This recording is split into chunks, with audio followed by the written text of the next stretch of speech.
धाराशिवच्या ढोकी येथील तेरणा शेतकरी सहकारी साखर कारखाना विकण्याच्या हालचाली सुरू झाल्याचं कळत आहे आणि त्यामुळे आता तेरणा बचाव संघर्ष समिती आक्रमक झाली आहे।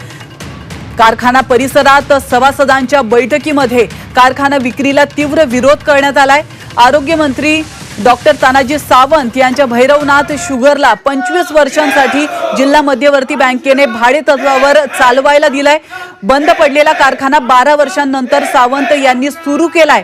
मात्र या कारखान्यावरती धाराशिव जिल्हा बँकेचं व्याजासहित 250 कोटींचं कर्ज आहे। त्यासाठी कारखाना सभासदांच्या मालकीची जमीन विकण्याचा जिल्हा बँकेचा डाव असल्याचा आरोप तेरणाच्या सभासदांनी केलाय। त्याचप्रमाणे उच्च न्यायालयामध्ये याचिका दाखल करण्याचा निर्णयही सभासदांनी घेतल्याचं कळत आहे।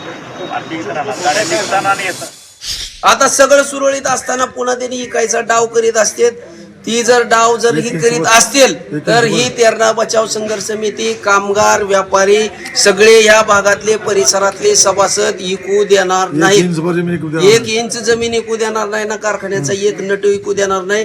कारखाना व्यवस्थित चालू झालेला आहे, ही चालू राहावं हा याला खीळ पाडून, अन्यथा DCC बँकेची तेरणा साखर कारखान्याच्या सभासदावर कामगारावर घाट आहे। गोंडशे जोपर्यंत बँकेत आहे तोपर्यंत कारखान्याचा आणि बँकेचा असाच सगळा म्हणजे विषय चुकीचा ठरेल, कामगारावर अन्याय ठरेल आणि अर्ध्या रात्री ही कारखाना विक्री ठेवून ही कुठेतरी बाहेरच्या राज्यात राहायला जाईल असा माझा आरोप आहे।